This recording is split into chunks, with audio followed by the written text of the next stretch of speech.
Vedare tinokugamuchirai zvekare kune chimwe chirongwa pano paZim Facebook Secrets and Confessions. Tadzoka zvekare nemamwe mamessages. Pane imwe WhatsApp voice note yandakatumidzirwa ichibva kuna Haidi. Rekai tinzwe Haidi achitaura nyaya yake. Mukomana she makadii zvenyu neruzhinji rweZimbabwe makasimba here. Inini ndine nyaya iri kundirwadza, nyaya yokuti ndogona kustroke kana kufa, nekuti ndakaremerwa, ndiri kurwadziwa. Ndakanga singazivi kuti nyaya idzi ndaingoita kunzwa, kuona manewspaper nekunzwawo zvinenge zvichitaurwa mumaredhiyo, ndisingazivi kuti zvichaitikawo kwandiri. Saka ichi ndo inonzi reality yandiri kutaura, yandakafisana nayo. Ndiri panguva yekuchema kutaura kuno, ndiri kurwadziwa zvokuti handikwanise kuti nditaure. Komana she ine mudzimai takatorana 2013 14 takatorana nemudzimai takatorana 2012 tikaita mwana wedu 2013. Ndikazobva kuZimbabwe 2016 ndichiuya kuno kuSouth Africa kuCape Town. After 2 years ndakazodedza mudzimai akateera munana August 2018. Taigara pamba tichisheya neimwe family yandaisheya naye, murume nemukadzi vanga vari vakuru kwatiri. Murume nemukadzi anga ane vana vake 2. Saka inini ndandine mwana wa1 wakanga atouya nemudzimai kubva kuZimbabwe. Takagara zvedu, ndofunga takakwanisa kugara 2 months zvakanaka. Mudzimai wangu ndikamupa mari yandakanga ndinayo, yandakanga ndachengeta. Ndofunga ndanga ndine almost 21,000 yandakanga ndinayo. Cash ndanga ndine 13,000. Saka pa 13,000 apo ndakati zviri nani titenge stand. 13,000 ndakaichengeta ndiri ndega ndiri kuno. Kati zviri nani titenge stand. It was 2018. Saka ndakapa mbuya vake vanga vauya kunoku, vanga vauya kumuchato, tikavapa 13,000 iye. Ambuya vemukadzi wangu, amai vake, ndo vakanopawo mwana wavo mukomana ndiye akatitsvakira stand, akatenga. Zvakanaka zvakadaro, tichiti tinozovakawo zvedu nekufamba kwenguva. Pasina 2 months mudzimai wangu akanga aenda mutauni, akadzoka achiti ndasangana nevamwe baba vati sisi kana chikuona muri chitaura shona, ndokuona ndokuita hanzvadzi. Ndine murungu andoshandira, ari kuti anoda munhu webasa. Saka ndipei namba dzenyu ndozofonerai, kana kuti ndopa murungu mozotaura naye.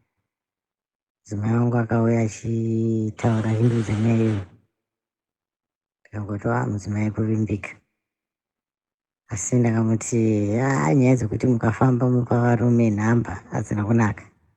Muno munoitwa zvakawanda, munogona kukidnapwa, munogona kuitwa zvisina kunaka. Saka musafambe muchiita semuchitora manhamba evanhu evarume. Zvisinei, baba vakanga vasangana navo. After 1 day vakafona vakati hanzvadzi, sorry, murungu wangu ati awana mumwe munhu, saka paipaya pachaita kuti muende kubasa, asi ndichagara ndine namba dzenyu, ndikupota ndichiti ndikaanzwa ndokuudzai. Saka ino vanhu ndaigara navo ndakati zvinhu zvino handizvifariri zvavaita zvekupa mumwe munhu nhamba, mumwe murume nhamba. Kanzi musadaro mati vangadiko, munhu achangouya angaiti pindwe nepfungwa dzei. Tikati nhani akuzvifarira, tichitovatsura madzimai zvanzi aiwa musanyanya kufungira, hapana zvinoitika. Zvisinei takagara 1 week, murume uyo abva aisa futi meseji anzi hanzvadzi muri sei. Murungu uyu anoda kuvhura restaurant, saka imini ndamupa nhamba dzenyu, achakufonerai kuti musangane samwe. Zvisinei manheru meseji yakapinda ichiita seri kubva kumurungu achitotaura kuti ndapiwa nhamba dzako naSorenso anondishandira, ndakanzwa kuti kuda basa, zvinoita here tisangane kwakati tionane titaure. Mudzimai wangu akandiratidza meseji, ndikati zvakanaka. Ava taigara navo ndikati waudzwa, ndikati vaisirwa meseji zviri kunzi nemurungu vauye mangwanani vasangane kwakati. Zvinhu zvaitika within 2 months vauya kubva kuZimbabwe. Ndabva vandaigara navo vati ende maita laki, muchangosvika kuvhurikana nebasa remurestaurant. Marestaurant kwakanaka kuti munhu unowana matipi. Munhu mangwana amuka makuseni agadzirira aenda kubasa. Ndatomufonera tiri kubasa, wafamba sei, semunhu anga asinganyatsozivawo nzvimbo dzekunoku. Ndototyirawo mwana wevanhu, munhu akunditi ndadzoka ndaakumba masikati aya. Ndamuona murungu, ndikati warai tositaura ndadzoka kumba. Akutiti murungu ndamuona ati kambani restaurant yavo ida kupedziswa, saka ndoona handiti tichazokufonera kana zvapera. Saka ndozvamangafambira chete. Hanzi handina mbonyanya kuzvisa mupfungwa. Pasina 3 days murungu uya aisa meseji zvikanzi zvinoita here kuti tisangane, toda kutenga mauniform. Andiratidza meseji mangwana aenda, ndiri kutoti vari kufambira zvebasa rauda kuita serauda kuita, tinobatsirana. Munhu aenda adzoka futi same time yadzoka iyo yakadzoka last time. Vafamba sei, ndadzoka kubasa. Ndamuona andipi masaizi euniform, tanga takato 23 vasikana. Ko munopimwa masaizi nditela here? Ko angodi kufonera yati munopfeka masaizi api, mamupa masaizi. Havana kupindura zvandakanzwisisa zvandakagutsikana nazvo. Zvisinei ini ndakaramba ndakanyarara. Pazoita rimwe zuva murungu yaisa meseji zvanzi uyai kurestaurant muine madhocumenzi enyu, tauda kuvhura. Vamuka makuseni as usual vaenda futi. Tiroro kwaitonaya, vatobuda kuchinaya. Inini handina kuenda kubasa, ndasara nemwana. Munhu haana kuita kana 1 hour kana 2 hours akabva adzoka. Ndikati ko chii makurumidza kudzoka? Zvikanzi, murungu yazotifonera tiri munzira, ati manonoka kusvika, saka ndakuenda kumeeting. Chirudziko chiri kuitika ichi. Pese apa aibuda achinzi unouya nemunhu akandiriferwa kwauri nekuti ndiye anoziva kune restaurant yacho, ndiye anoziva kwandinenge ndiri. Saka unouya nababa ivavo wakandipa nhamba dzako, ndovanenge vachikuperekedza every time. Saka abva anditi dhera akadzoka, konesa kudzoka ndiripo kuchinaye zvanzi abva anditi aenda kumeeting, saka tanonoka tozotry next time. Ipapo pandakatanga kususpect. Iye akazviona kuti ndikaramba ndichiita zvandiri kuita zvindinobatwa. Ndopaakaudza mudzimai wepamba wataisheya naye kuti murume wangu ari kundiperekedza, ari kundinyenga, saka zvebasa racho handichadi, ndakusiyana nazvo. Kozi ari kunditi ndikuramba ndichikuperekedza every time, handina chandinowana mazviri, saka imi ngatidananei. Saka bvati saka ine handichada, ndiri mukadzi wemunhu, handinganyengerwe basa. Achiudza mukadzi wemunhu watiri kusheya naye, ane murume wake ndiye akazondiudza. Ndandazomubvunza zvanzi ndozvakaitika, saka ine handichada zvebasa. Kari kwaidi kundiudza pese apa. Zvanzi zvinosingaiti kuti ndikuudze. Ndipe nhamba dzemunhu zvanzi akadzidelete, handichada zvokutaura naye. Ndandasiyana hangu naye. Kada semunhu achangouya kuti tigare tichinetsana zvinonetsa. Pasina nguva munhu abva aita nyaviri mwiri wese. Hapana kumboita nguva yakareba, abva aita nyaviri mwiri wese. Tikati chii unombozviita zvanzi ndakamboita nyaviri ndiri kuZimbabwe. Saka ndakazorapwa nemavhu epanharatsuro here, manje munomu ndoriwana kupi. Akaenda kuclinic, munhu abva aenda kuclinic, I think manga muri munana November. Munhu abva aenda kuclinic, vapiwa medication, zvabva zvaita zviri nani. Munana December munhu angoti dezi ari mutoilet, abva nditi uyai kuno. Andapinda mutoilet, zvanziona iropa iri. Kati kuchii? Zvanzi tenge ndabva nhumbu. Ubva nhumbu? Kunhumbu wanga wawana kupi? Sei wanga usingatauri kuti une nhumbu? Zvanzi asikadi kumbozvizivawo. Saka handezi ambulance uende utorwe uende kuhospital. Zvanzi ndinoita zvakanaka. Kati aiwa zviite. Munomu kurapwa mahara. Ndikutorera ambulance, ifonera ambulance. Munhu abva aita hasha. Hanzi ndakuudza ndiri right, ndirare. Munhu abva arara. Tagara. Tapinda muna January, Feb. Munhu abva abata nhumbu. Muna February, imwe nhumbu.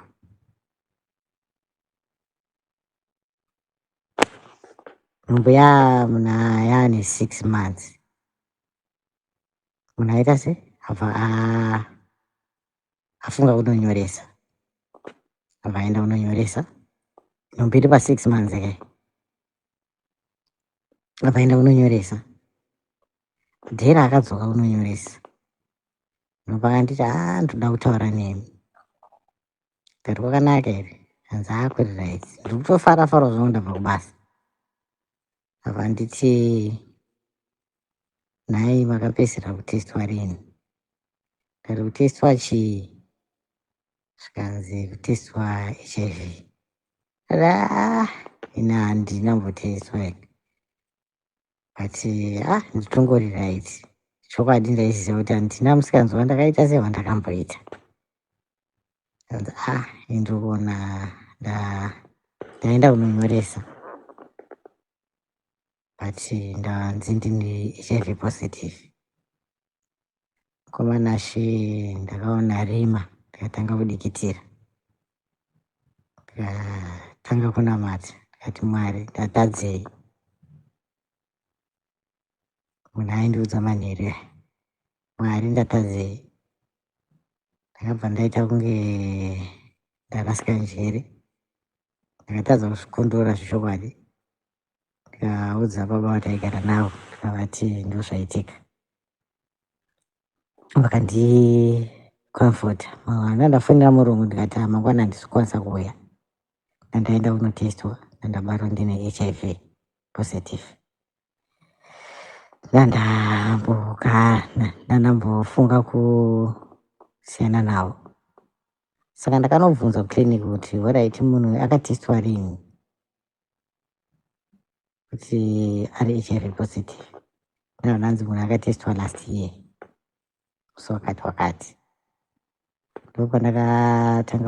Ndopanda nomubvunza kuti oraiti wewe pane almost 8 months usina kundiudza kuti HIV positive, uchinwa mapirizi ine ndisinganwi, waida kuti zvosvika kupi?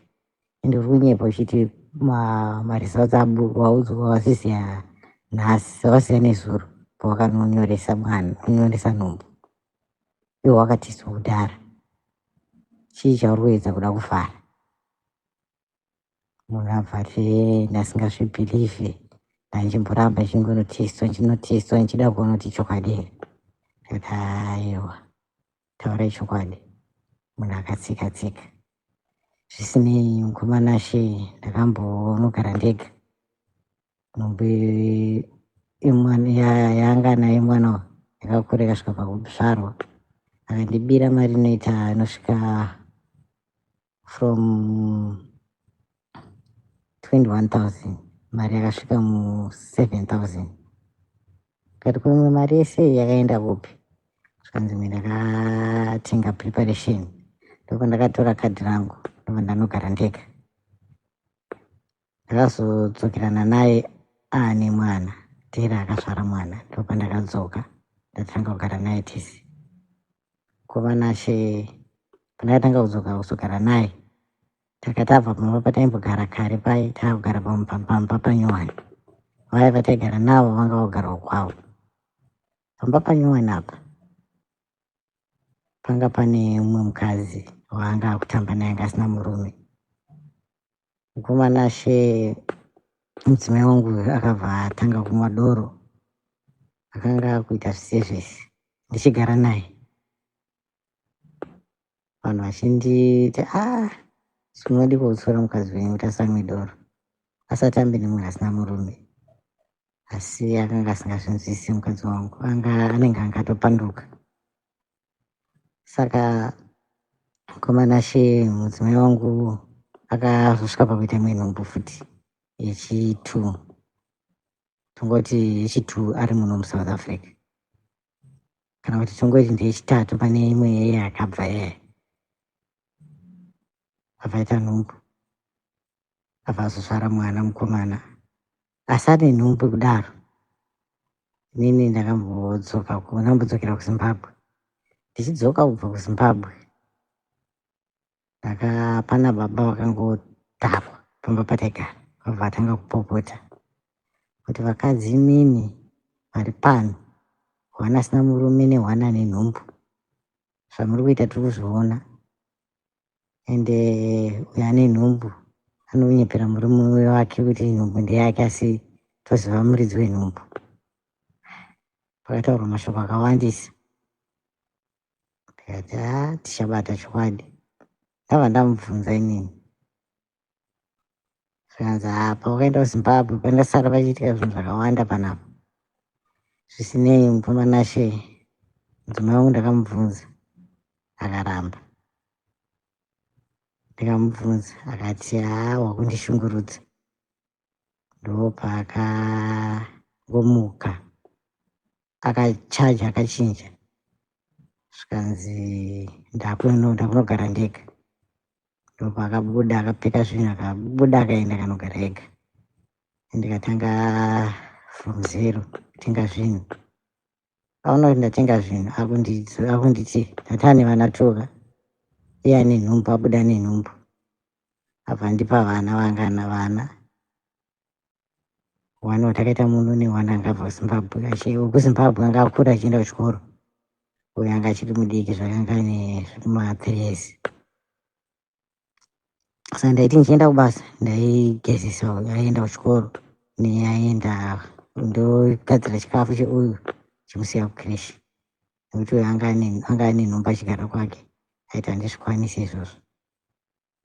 Zvisinei akabatsirwa mwana achigara ega.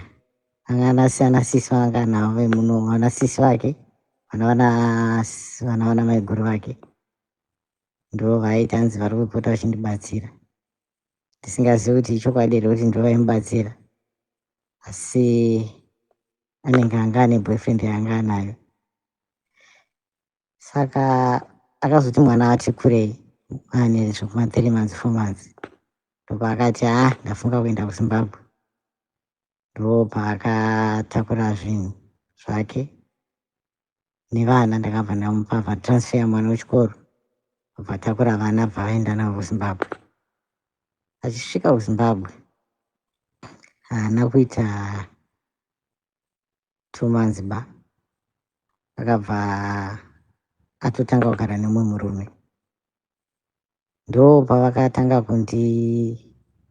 kutaura neni paWhatsApp, paFacebook, ndokuona zita remumwe murume surname, asi pauyu pake pastatus yake anga akaisa vana vangu nemudzimai wangu pastatus. Ko ndiani akutaura kuti ndinogara nemukadzi wako waigara naye, chii akutaura zvakawanda. Ndikuona zita rake riri, ndikuona imwe akaundi futi nesame zita iroro. Munhu akatonzi ningi from Western Cape, meaning kuti akaundi yake yakudhara anga ari muno muWestern Cape. New account yaakushandisa anga aisa profile yevana vangu nemukadzi wangu yanga yekuZimbabwe, meaning kuti vanhu ava vakazvironga vari vaviri vari munomu, vanenge vaidanana vari munomu. Abva aita se vabva varonga kuti ngatidzoke, ngatiende kuZimbabwe tinogara tese. Saka kutaura kuno ari kugara nemumwe murume, vari kugara muGweru, vari kugara nevana vangu 2. One mwana wandakaita kuZimbabwe ndakatora ari kugara namai vangu. Saka ndiri kubatikana mukomanashi kuti vana ava, vana vaviri vandakaita munoma, ndevangu here kana kuti ndeve murume uyu waari kugara naye izvezvi. Nechimwe chinhu chiri kundinetsa ndechekuti mwana watakaita munomu, watakatanga kuita munomu, pamukadzi waaitamba naye pamba pataigara, akazoziyana nababa vaimutsvagira basa. Pavakaona vachifamba vese namai vasina murume, baba vai vakati nhaini, ko mukadzi uyu munomuzira kupi? Zvanzi mukadzi uyu anogara pamba patinorosha. Hanzi mai ava ndakambodanana navo, ende ndichiri kudanana ndisati ndamborambana navo. Mukadzi uyu ndiye akazondiudza mudzimai wangu aenda, zvikanzi maizviziva here kuti vaidanana nhingi nanhingi. Murume uyu ari kuti akadana nemudzimai uyu 2018 pavakauya, vachangouya, achitainyepera murume wacho kuti mukadzi ari kuenda kubasa asi achiswera neni. Saka chakundinesa chokuti uyu mwana watakaita uyu ndewangu here zvakare, watakatanga kuita pavakauya uchibva kuSouth. Nhasi uno andisiya, ndiri kurwara, ndine urwere hwandinahwo akandipa HIV, akandisiya akaenda akugara nemumwe murume. veukama handizivi kuti ndodii kuti ndiroore. Handikwanisi kuti ndiroore nekuti ndine urwere. Ndinomuwana kupi mudzimai anga ndidewo. Ini handidi kuti ndizadze munhu urwere asina mhosva. Mudzimai uyu ndodii naye. Ndinodawo mazano enyu vana vaamai vangu. Ndinodawo mazano hama dzangu. Mudzimai uyu anotondinyeya nemurume vanoti vakafunga zvavo vanogona kungotanga kundituka vachitoti stendi yawakatenga iya haina kana basa. Toda kutokusungisa, tikangozoti wauya muno toda kukusungisa. Saka ini handizivi kuti ndodii. Ndisati ndapindwa nemweya wokuuraya, ndokumbirawo kuti dai ndabatsirika. Ndine mwana wandiri kuchengeta, mwana wangu.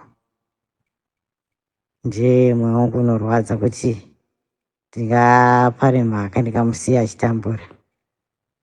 Ava vamwe vana ava handizivi kuti ndevangu here. Zvakundinetsa. Akugara nemurume waakabva naye kuno, waidanana naye, ndichigara naye. Mushure mekunge andichita futi nemurume aimutsvagira basa, achiti ari kuenda kunoona murungu, iyo achiswera akavharirwa nemurume uya. Saka vana vamai ndiri padambudziko, ndodii? Komanashe ndokumbirawo